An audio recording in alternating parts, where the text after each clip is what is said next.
À semelhança dos lobos, as pessoas às vezes encaram as mulheres como se apenas um determinado tipo de temperamento, de apetite fosse aceitável. E com enorme frequência, acrescenta-se a essa atitude a atribuição de correção ou incorreção moral de acordo com a conformidade da forma, do jeito de andar, da altura e do tamanho da mulher em relação a um ideal único e exclusivo. Quando as mulheres são relegadas a disposições de ânimo, a maneirismo e a contornos que se amoldam a um único ideal de beleza e de comportamento, elas se tornam cativas, tanto no corpo quanto na alma, não gozando mais de liberdade. Olá, estamos aqui para conversar hoje sobre o capítulo 7, o corpo jubiloso, a carne selvagem. Somos as catadoras de ossos. Estamos na internet, no Facebook, no Instagram, como @catadoras de ossos, no Spotify, no YouTube, temos um canal onde nós temos todos os nossos programas, as astropílulas, e nós estamos esperando o que você está achando do programa. A gente está esperando sugestões, críticas, e a gente espera o contato de vocês através do e-mail, que é ascatadorasdeossos@gmail.com.br. Não, sem o BR, só .com. Então, né, primeiramente, quer dizer, corpo jubiloso, né? O que quer dizer essa palavra jubilosa, né? Jubiloso, quer dizer alegria, né? Então, contentamento, uma felicidade consigo mesma, né? E a Iris começou a ler um pedaço aí do texto. Iris, o que você entende, assim, o que você interpretou desse, que a autora, né, a doutora Estés quis dizer? Então, ela aborda através das lendas, né, são vários departamentos que a gente está conversando todas as semanas. E eu acho que uma das coisas que a gente se incomoda, que a gente tem dúvidas a respeito, é a nossa relação com o nosso corpo. O que a gente... Isso inclui, né, autoestima, inclui às vezes uma visão deturpada, que a Lud vai conversar sobre isso, da onde que vem isso, que padrão que a gente segue. Então, a gente começa falando... da inadequação que nós temos com essa nossa relação e a importância disso, porque é a nossa manifestação aqui no planeta, né? Nós somos seres de terceira dimensão. O planeta Terra tem um corpo físico e nós igualmente. Nós temos reinos aí animal, vegetal, que precisam de um corpo físico para se manifestar. E esse corpo é o que nós temos para a gente viver, para a gente conversar, para a gente se relacionar. Então, o nosso papo de hoje é isso, né? Como que a gente lida com o nosso corpo e a importância dele, não só como físico, né, na saúde, e também o aspecto psicológico e a busca, né, da mulher selvagem nessa relação. Com o próprio corpo. Com o próprio corpo, exatamente. E é uma coisa que a gente começa falando da inadequação mesmo, né, Lud? Por que a gente tem nessa inadequação? Que padrão que a gente segue? Como é que começa isso? Isso tem muito a ver com a cultura, né? Tanto que esse padrão do que é normal no corpo da mulher, principalmente o texto, ela vai trabalhar muito essa questão do feminino, né? O livro inteiro, e nesse capítulo também. A gente lembrar lá nos séculos atrás, né, na arte, as mulheres bonitas eram consideradas mulheres gordas, por exemplo, né? A gente nasceu na época errada. Então. E no século passado que começou muito essa cultura do corpo magro, né?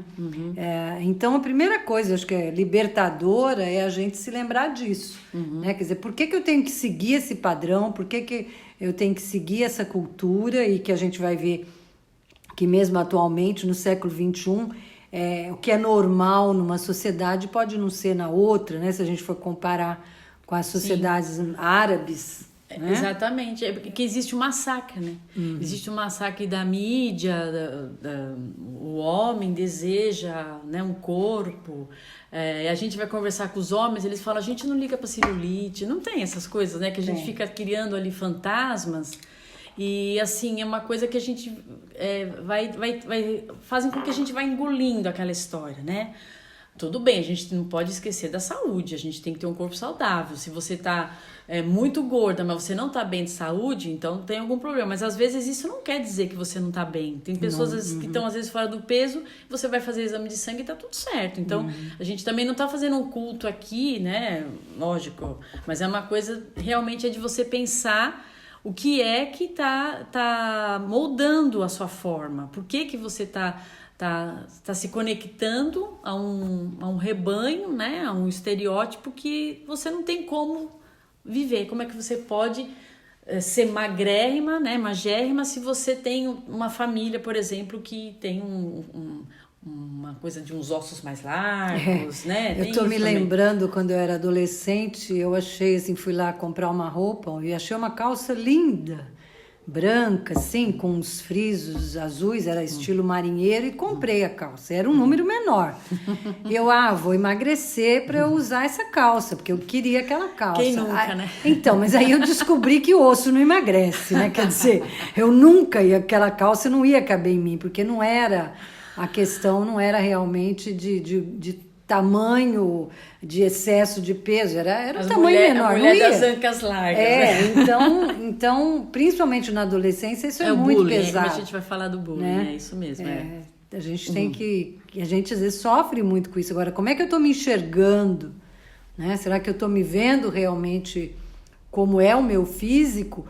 Ou tem toda uma pressão cultural que a gente vê, principalmente do consumismo, para a gente estar sempre insatisfeita com quem a gente é, né? Porque na adolescência nós buscamos um grupo afim, parecido, a gente vê até, quando a gente vê às vezes 2, 3 meninos andando iguais, né? Boné igual, a bermuda caindo igual, a cueca aparecendo igual, a camiseta igual, e né? A gente procura os iguais. E às vezes a pessoa que destoa ali, a gente até falou isso na outra semana sobre o patinho feio, do diferente, e essa falta de aceitação. Então, assim, onde que a gente vai buscar, né, esse resgate de eu me aceitar do jeito que eu sou, apesar do ambiente, né?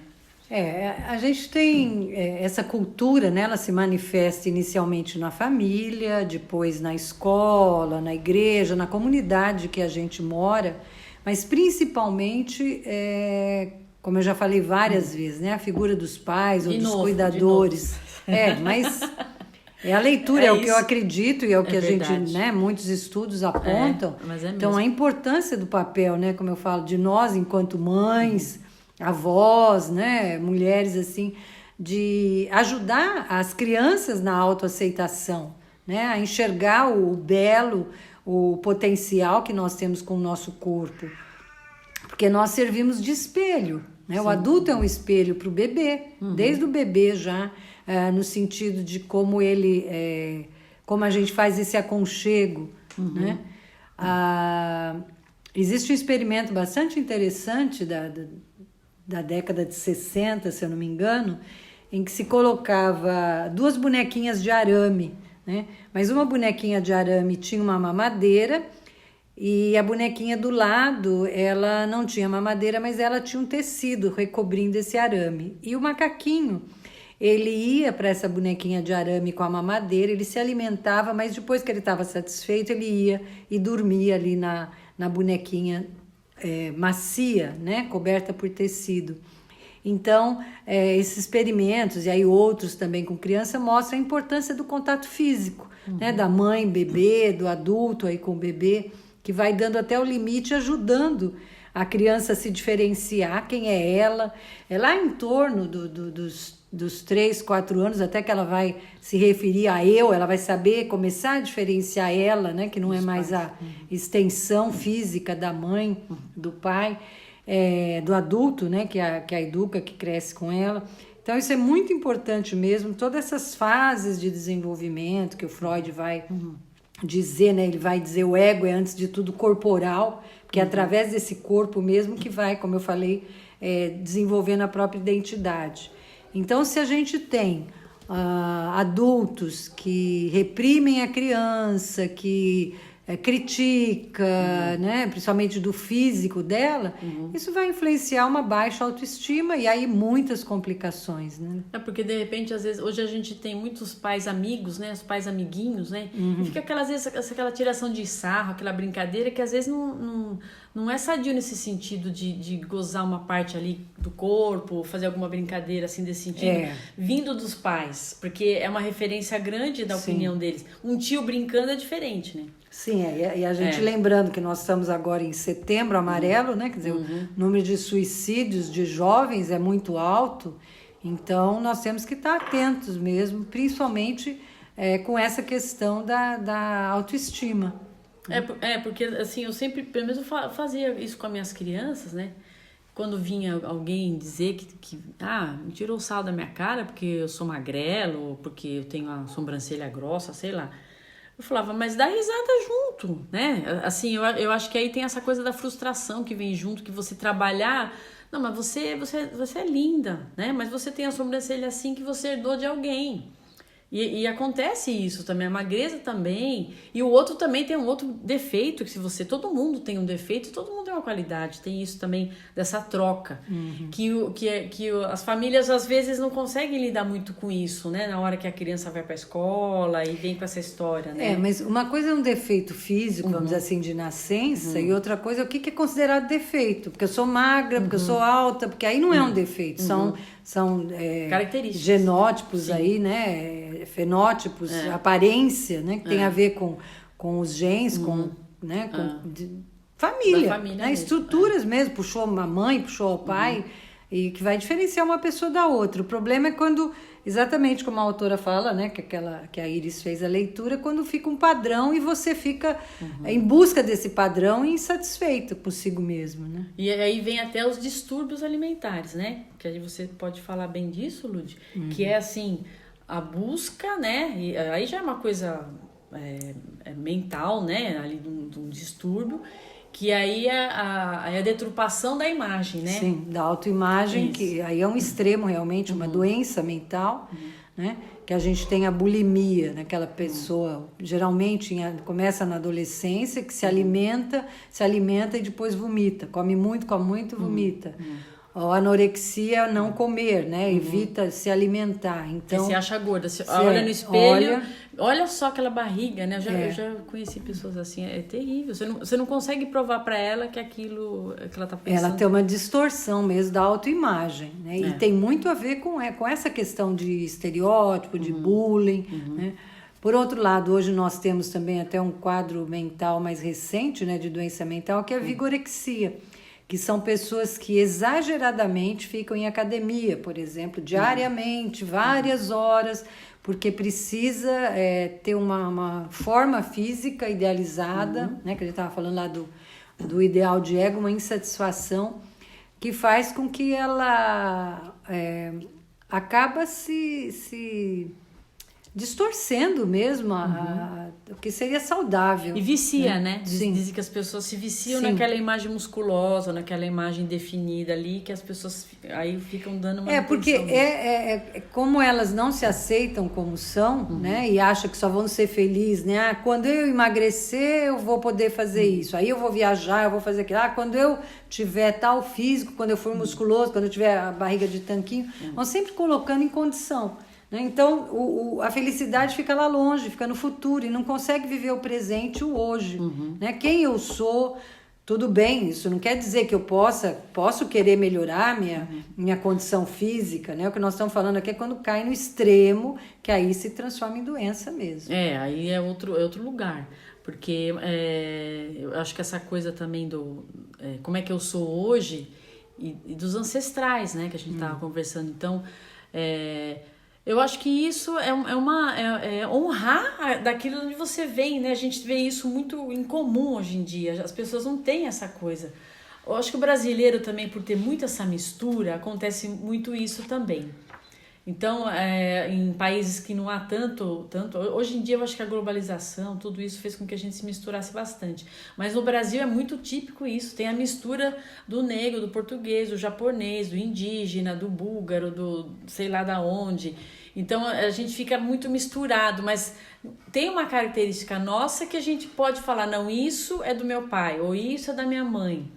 E a importância disso também, porque, gente, é família, é sangue, e não tem como. Eu vim de como é que fala? Duas sementes, né? São duas sementes que me formaram. Então, não tem como eu negar que existe ali um legado que vem de longe, de avós, de outras gerações, que eu tenho uma orelha grande por causa disso. Então, é uma coisa que eu acho que também é um pouco de falar, gente, é isso que temos, né? É isso aí que a gente tem, né?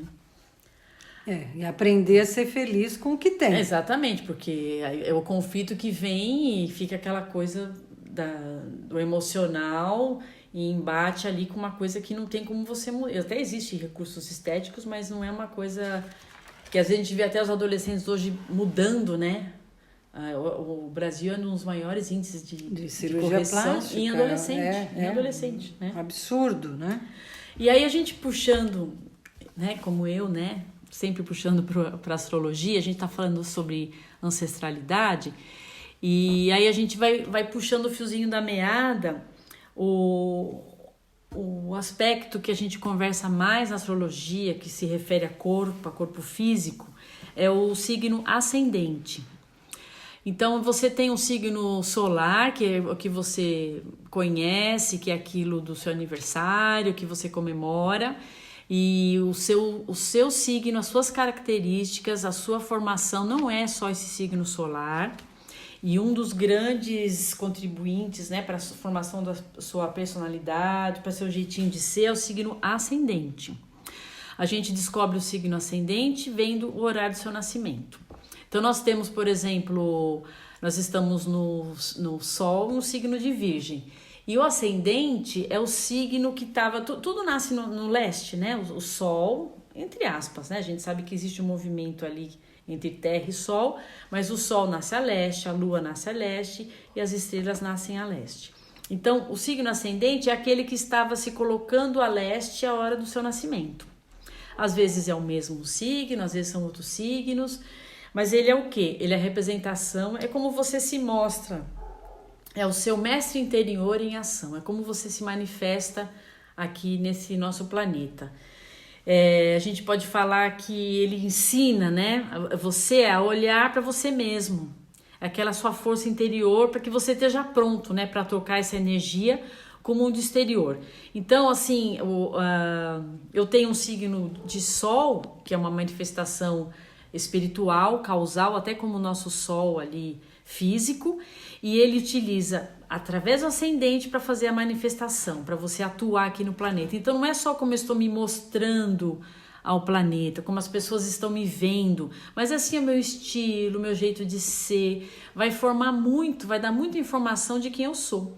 E às vezes a gente aceita muito esse signo solar, que é o do nosso nascimento, e o ascendente, às vezes até, hoje em dia a gente está vendo mais as pessoas falar do ascendente, né? Mas ele é uma grande sacada para entender muitas coisas a respeito da gente, com o autoconhecimento. Primeiro, ele vai mostrar a ancestralidade, né? A sua origem, os pais, essas experiências que vão dar força pra gente e faz com que a gente, para quem acredita em encarnação, né, a gente encarne aqui com esse ascendente que vai representar também os nossos pais espirituais, né? Então tem até aquele mito que às vezes as pessoas falam, mas o ascendente ele só vai valer mesmo depois dos 30 anos, que até 30 anos não há manifestação. Então, as várias correntes que a gente... Eu estudo assim de tudo, né? A YouTube, né? E os livros, a gente vai pesquisando muitas coisas. E, na verdade, o que acontece por volta dos 30 anos, que a gente conversa, que é a revolução a passagem novamente do Saturno no seu local de nascimento. E o Saturno, ele é um cobrador, né? Ele é o senhor do tempo e ele vai colocar ordem ali na bagunça. Então, de repente, com 28, 30 anos, é o momento de você amadurecer. Ou pela dor, ou pelo amor, é o momento de você acabar com... Né? Isso até que tardiamente, né? Com 28 anos é a hora de você crescer. Acabar com a infância astrológica que a gente brinca.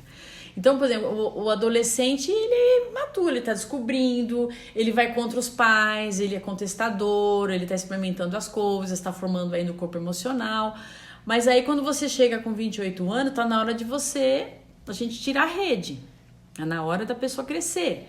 Então ela vai descobrir por si só as experimentações e vai, através do signo ascendente, utilizar essa força que a gente tem. Então o Sol ele tem ali aquela causa, é o fogo espiritual, é a força interna que a gente tem, é a vida, é a alma, né? É aquele destino vibracional para o nosso propósito que a gente vai exercer através do signo ascendente. E no meio desse caminho que o Sol vai se manifestar através do signo ascendente, nós temos a Lua. Então a gente costuma falar assim, né, que o Sol, a vibração do seu signo solar vai passar pela Lua, que vai modular, que é a emoção, que é aí que a gente vai modular nossa força, né? A emoção ela vai ou exacerbar ou modular, e aí a gente faz a manifestação através do ascendente. E essa compreensão do signo ascendente, que às vezes é o mesmo, pode ser às vezes você é um signo solar fogo e o ascendente é água, então como pode ser uma coisa tão diferente? Mas ela vai modular, né? Ela vai como se fosse ali uma alta tensão que está passando, né, por uma estação transformadora, para você poder ligar o seu aparelho na tomada. Aí é que vai funcionar.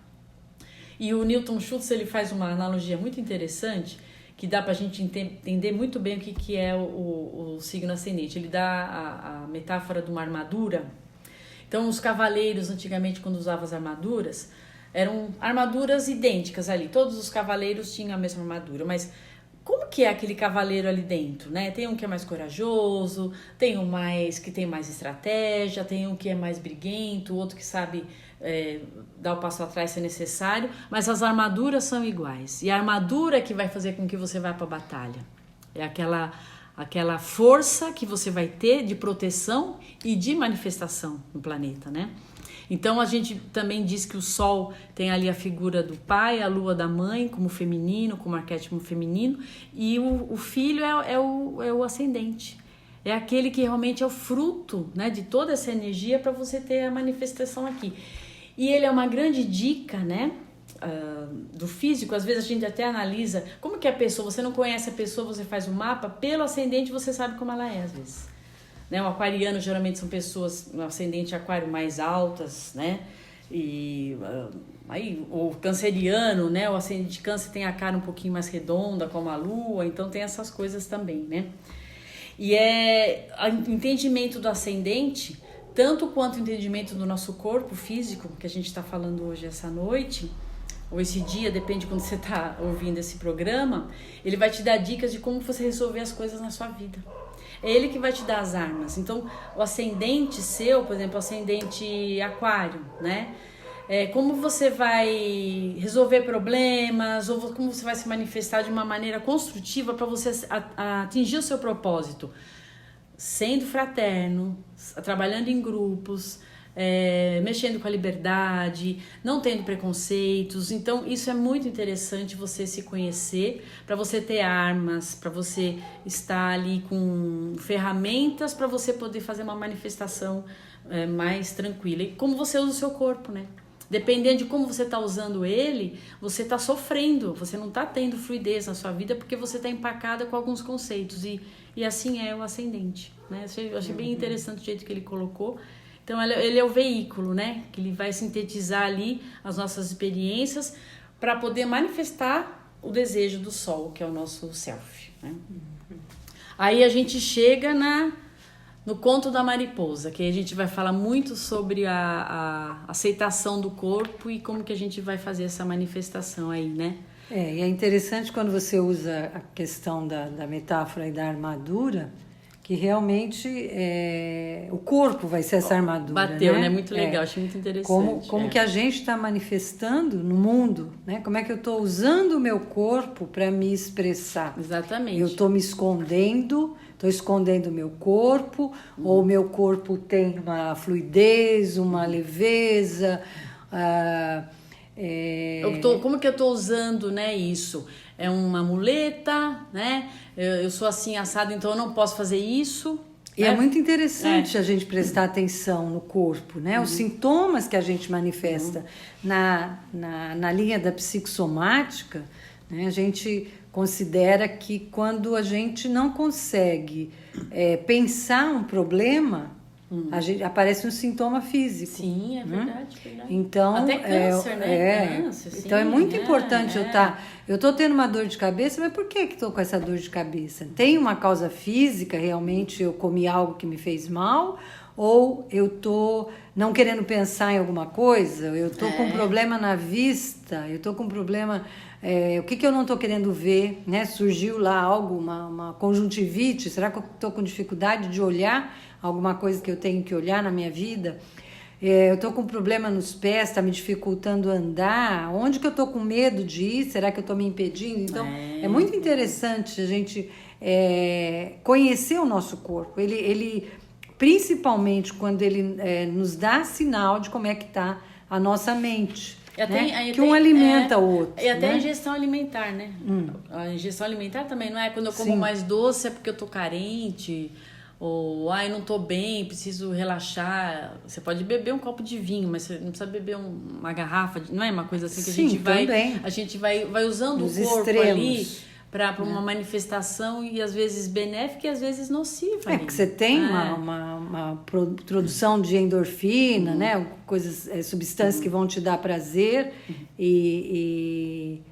mas qual é a relação que eu estabeleço com esse corpo? Exatamente. Né? Às vezes até você tem a compulsão, você pode ter a compulsão para o exercício físico, a compulsão pelo alimento, né? Então isso que a gente tem que estar atento. Quando a gente tem insatisfações na nossa vida, seja no meu trabalho, seja num relacionamento, eu comigo mesma, será que eu estou me fugindo de olhar essas insatisfações, buscando, por exemplo, satisfação a nível compulsivo? Sim. Né? O sexo também, o sexo compulsivo também pode ser uma fuga. Então, olhe para você, né? Olhe e veja como é que seu corpo está se manifestando. Qual é a relação que você está tendo com o seu corpo no mundo? Como que você está expressando e se expressando nesse mundo através do seu corpo? O corpo é um sistema sábio, né? É uma coisa ali toda relacionada. E eu acho que por essas imposições que nos são colocadas, e nós nos impomos algumas coisas, né? Como você falou, onde que eu estou me escondendo, o que está acontecendo. Então, eu acho que essa nossa conversa é muito importante porque ela bloqueia, né, essa não adequação com o nosso corpo, ela bloqueia a nossa experimentação, a nossa vivência aqui.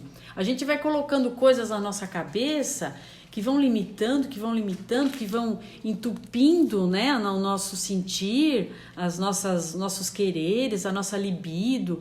E hoje em dia a gente sabe que a libido não tem um limite, né? Às vezes nem o limite do estrógeno, sabe? É uma coisa que a gente pode trabalhar de uma maneira assim de aceitação da gente, da nossa idade, aceitação do nosso corpo, que isso vai transmitir com nossos poros. Você vai entrar no ambiente, a pessoa que se aceita, que tá com aquela luz, ela contamina todo mundo. Ela pode ser gordinha, ela pode ser magérrima, ela pode ser mais velha. Você estava contando até a história de uma pessoa que você viu hoje, né?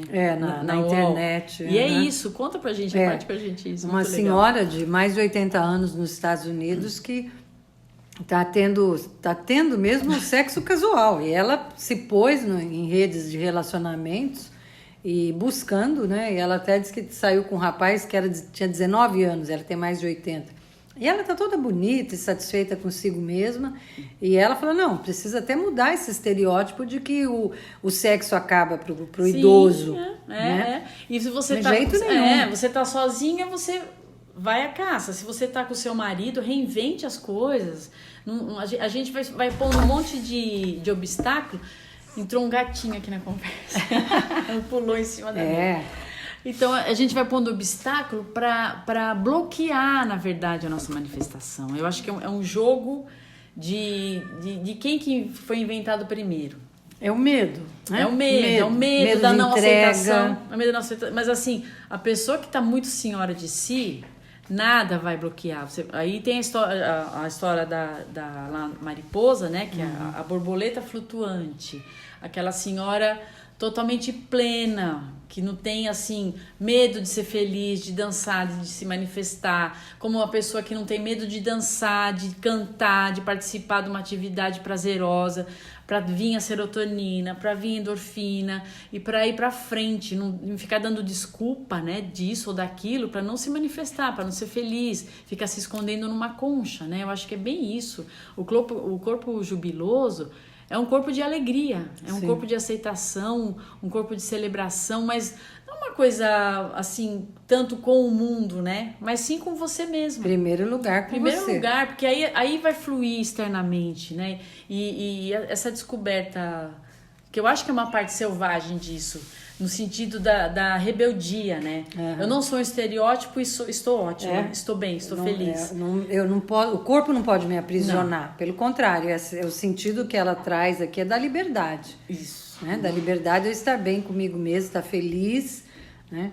E se a gente pensar, né, jeito que a gente estava falando de estereótipos, pensar até na mídia, né? Eu estava me lembrando, há um tempo atrás, a mulher tinha que ter cabelo liso. Sim, né? Então, ditadura, todo um consumismo em cima disso, né? Então, hoje a gente já consegue se libertar, não. Cabelo encaracolado é bonito, quer dizer, eu posso ser bonita, me sentir bem comigo mesma, do jeito que eu sou. E se você se sente bem com você, você só vai ter pessoas próximas que também se sentem bem consigo mesmas. Senão, não, né, vem querer colocar um padrão em cima de você, manda embora. Né? Você não precisa dessas pessoas. Não quero ficar... O nosso intuito aqui é, na verdade, que você se questione, que você se enxergue e que você se valorize exatamente do jeito que você é. Sim. E que você tenha condições, através das nossas discussões, de sair da caixinha, mas não no sentido de você romper o que você tem, não, mas de você ter uma alegria, um reconhecimento, uma gratidão das coisas que acontecem e ter armas e ferramentas para as intempéries, que todo mundo passa por problemas ali, né? Mas no sentido, se a gente vai questionando coisas que estão na sua mão. Valorizar muito as habilidades, né? A nossa cultura, infelizmente, ela valoriza muito o erro. Né? Os defeitos, então nós temos que romper com isso, vamos valorizar as habilidades. Eu não tenho que ser boa em tudo, né? Eu tenho que ir aceitando as mudanças corporais que vão tendo também, né? Até com o nosso amadurecimento, envelhecimento, mas a mente não tem limite, não. A gente não precisa, né? Tá preso a esses estereótipos. Pelo contrário, a gente tem o objetivo de estar rompendo com elas, né? Buscar essa liberdade de alma. Sim, e nesses tempos, né, de tecnologia, a gente tem a facilidade de ter as coisas muito próximas da gente. Então, a gente vê pessoas hoje de 50, 60 anos que ainda são muito ativas, que querem construir, que querem fazer as coisas, porque tem acesso a tudo. Você não tem como falar, eu não consigo estudar porque... por exemplo, né, eu acho que o estudo, a curiosidade é uma coisa que move muito a gente, que tira a gente daquele lugar padrão. Então temos os podcasts, temos YouTube, temos aulas gratuitas, temos escolas de filosofia, de culinária, do que você quiser saber, você digita, você tem acesso ao conhecimento. Então eu acho que tudo isso são ferramentas que pra gente sair do nosso casulo e pra gente realmente virar borboleta, no sentido de eu me amo, eu me aceito como eu sou e sou grata por isso e eu vou à luta e acho que é por aí, né, que é a nossa libertação. Lembrando bem, né, do que Jung trouxe essa questão de, enquanto mulher, eu tenho um lado também masculino e o homem com um lado feminino, quer dizer, nós podemos tudo. Né? Nós não temos que seguir um padrão aí da cultura machista, patriarcal, né?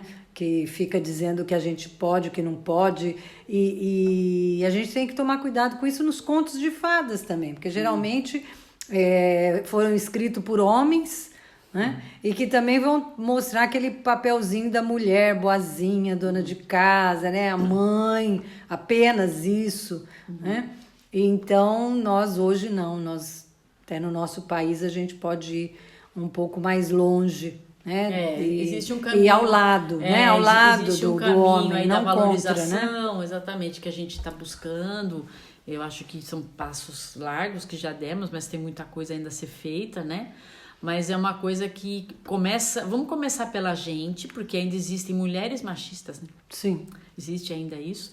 Então é necessário que a gente se olhe, né? Reconheça essa força, e os homens reconheçam essa força nossa e esse feminino deles também, que vai ter essa troca, essa parceria, e enfrente o poder das nossas ancas, né? O poder do nosso feminino, mas com muito olhar para a gente, né?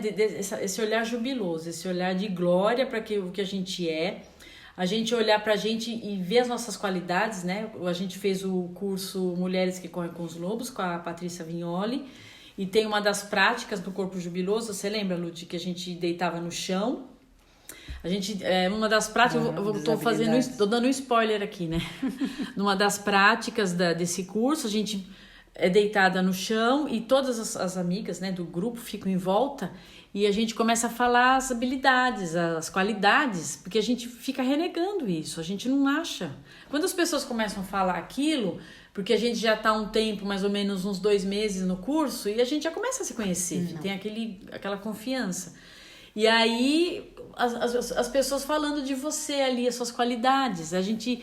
Para falar os nossos defeitos, a gente está na ponta da língua.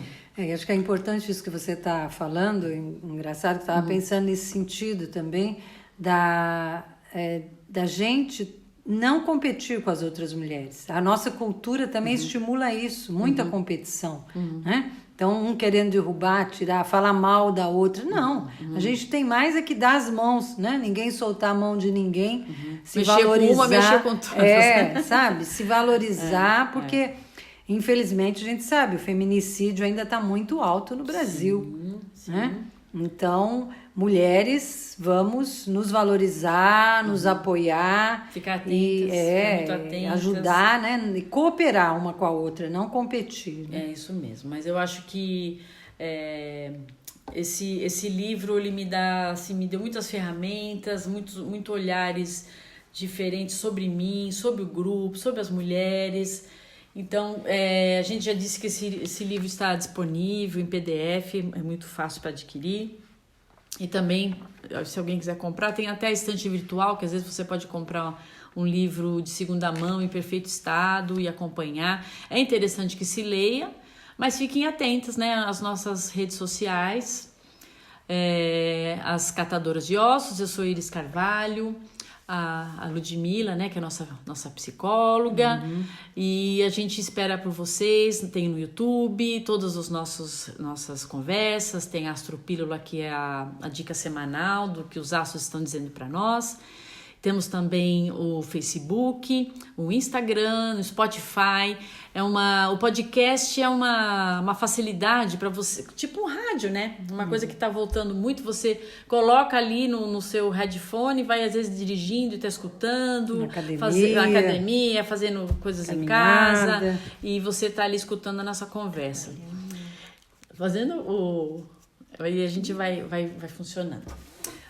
Tem mais alguma colocação, Lud? Acho que vamos concluindo, né?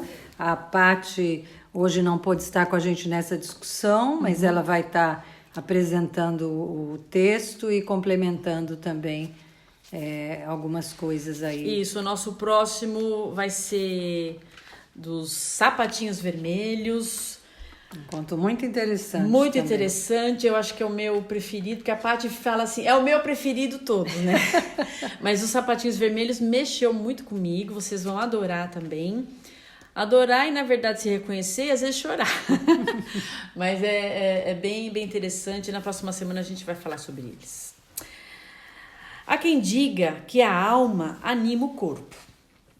No entanto, e se resolvêssemos imaginar por um instante que é o corpo que anima a alma, que a ajuda a se adaptar à vida concreta, que analisa e traduz, que fornece o papel em branco, a tinta e a pena com os quais a alma pode escrever as nossas vidas.